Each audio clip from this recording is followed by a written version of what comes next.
सुन्दरगोपालम्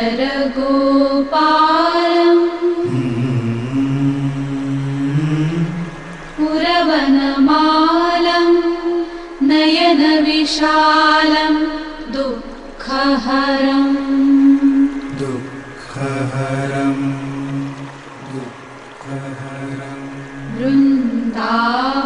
वृन्दावनचन्द्रम् आनन्दकन्दं परमानन्दं धरणिधरम्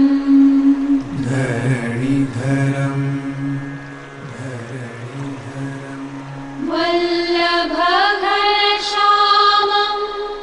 पूर्णकामम् अत्यभिरामं प्रीतिकरम्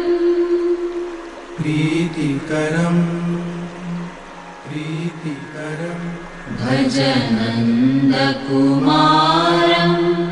सर्वसुखसारं तत्त्वविचारं ब्रह्मपरम्।